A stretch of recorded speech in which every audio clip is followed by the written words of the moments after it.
for you paragraph 15.1.2, where it is contended that it is an actual fact that the applicant's employer was involved. Yes, I don't understand it completely. That's why I'm asking. It sounded like it was. Yes, yes. What I perhaps 15.1.2, page number 7. What I perhaps, if I may. I was convicted of fraud in about 2015. I was accused of fraud by my employer because I passed the credit of products that I bought from them and did not let the different manager do it. I did not understand. Yes.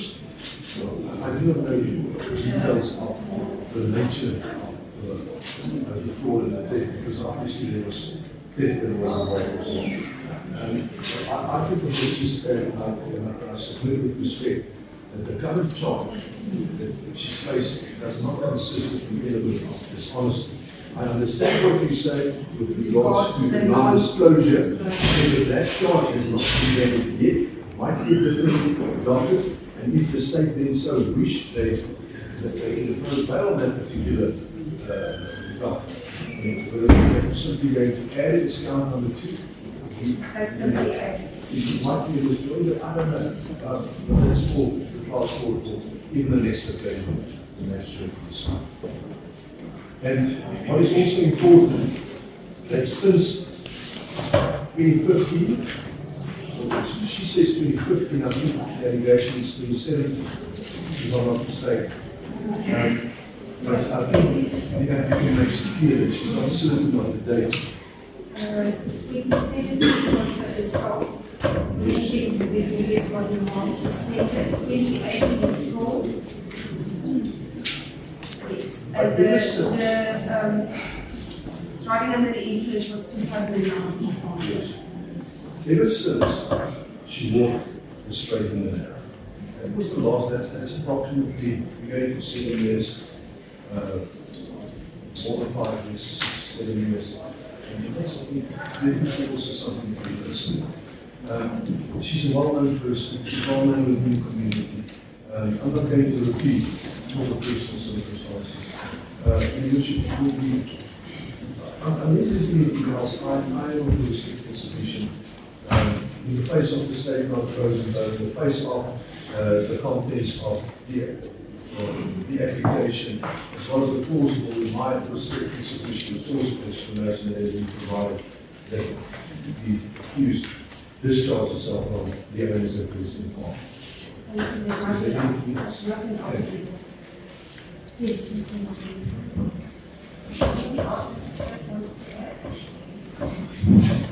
Yeah, sure. Just one last thing. The statement that said that if the court of review did discharge the honors, then the state will submit that requested and anticipated, and that she may be allowed to travel outside of the situation.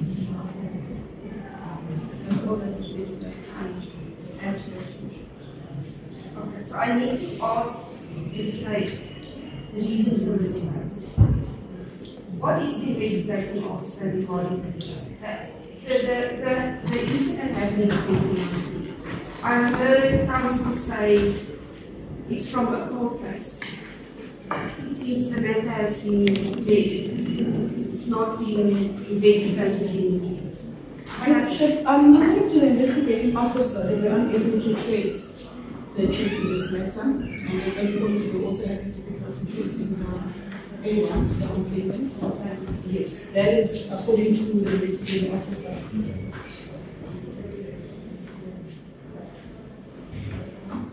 Seems that that is why it was not difficult to trace. It seems that she's a well-known person, but complainant. So that was the reason for it. And you know, is there anything about Nothing about a country translation. In this process, nothing about a I want that you read the paragraph wrong. That was my intention. So threats that were made, those were made in Maweni. And there has been no contact with the application since 2009. I see you staying. You stay. With regards to the parcel of the documents,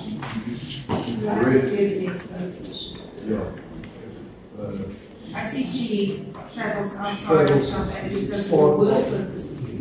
Work purposes of generating income will be taken down to denying the opportunity and What's the suggestion? What is the suggestion? The suggestion would be that perhaps she informs the investigating officer each and every travel experience outside the boundaries of the country, outside South Africa, and perhaps provide the investigating officer with an itinerary and a private copy of the flight. That I will respect the submission will remedy any concern that the state might have. The court is having another concern, if I can bring it under here. Yes. The addresses. I also want to have the investigating officer be informed of the situation. Yes, that's perfect. Thank you. Whenever she moves to the new address, as contained in the application, she will be writing informed by the investigating officer.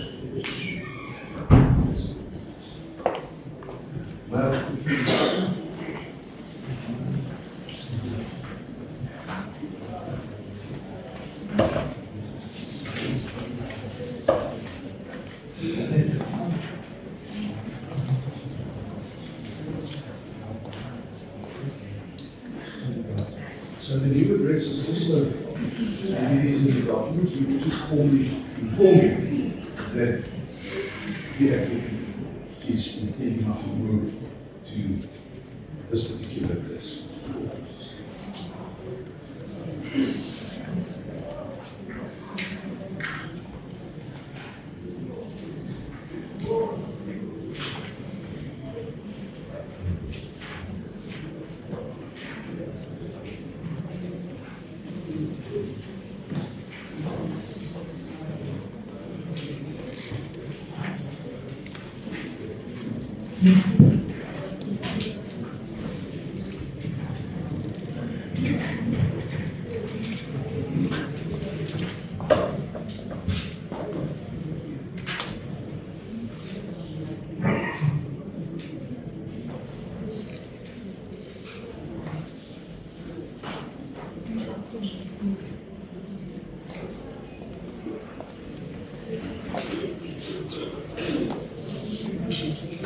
Court is ready to proceed with judgment. Madam Maweni, nice.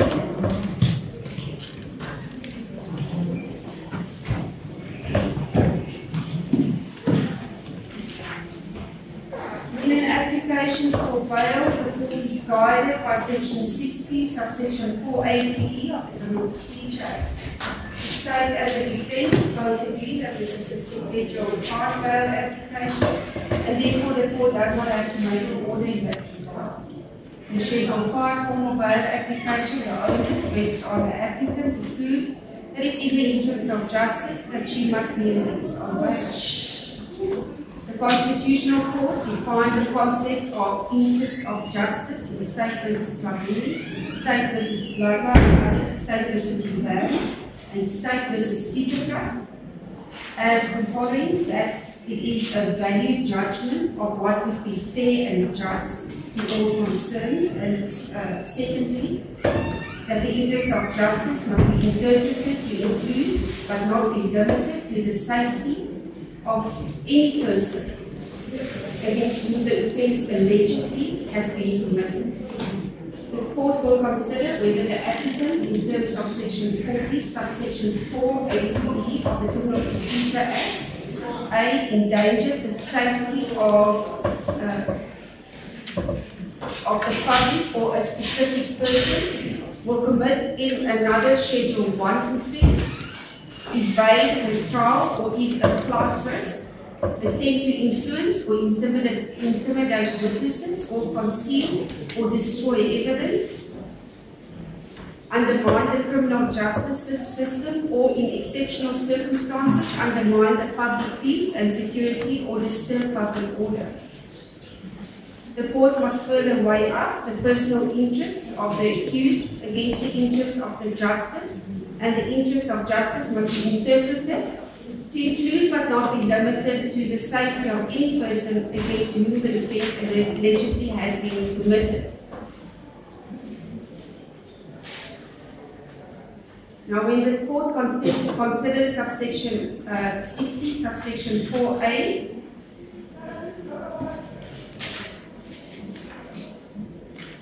whether there is a likelihood that the applicant, if she's released on bail, will endanger the safety of the public. There was no evidence that indicated today that the applicant, if she's released on bail, will endanger the safety of any member of the public or a particular person, specifically the complainant. There's no evidence that the applicant today will endanger the safety of the complainant, although she knows the complainant. In the 5 years that the matter has been pending or is being investigated, there's been no evidence that the accused or the applicant has endangered the safety of the complainant.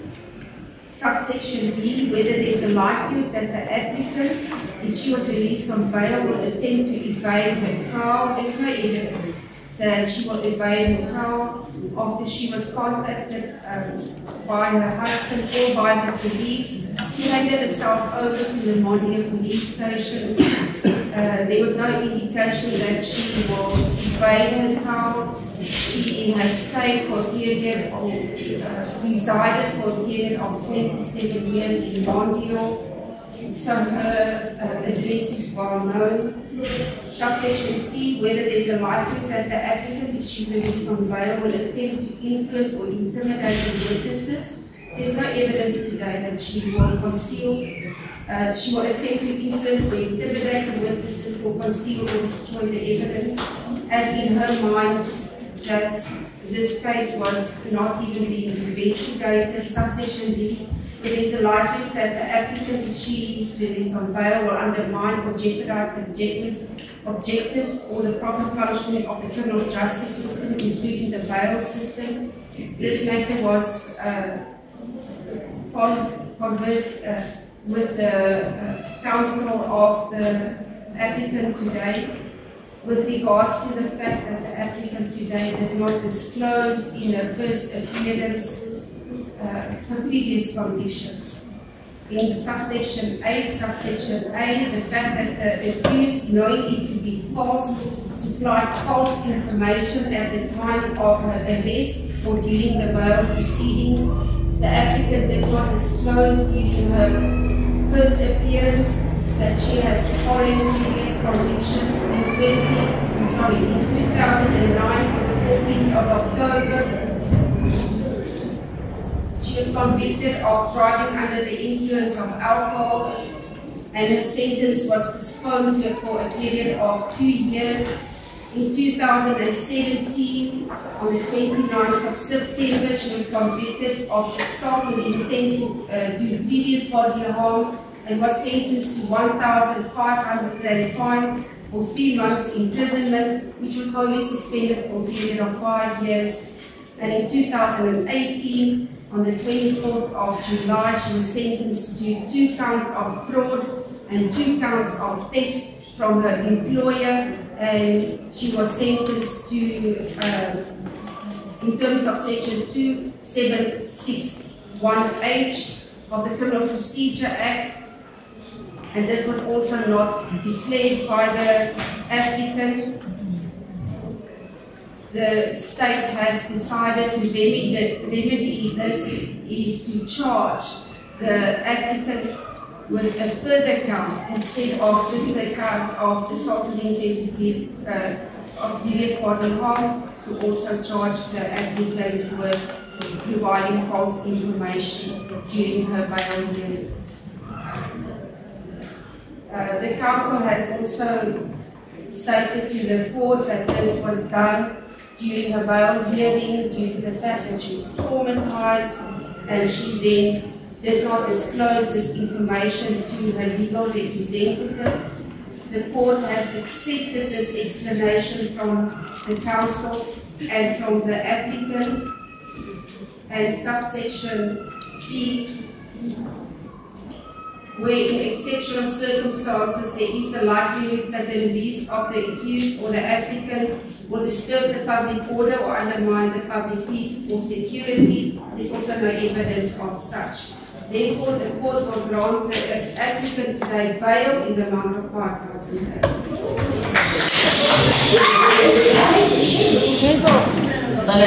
The court will make strict bail conditions for the applicant.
Would you be taking instructions on the remainder of the case, or are you only instructing for the moment?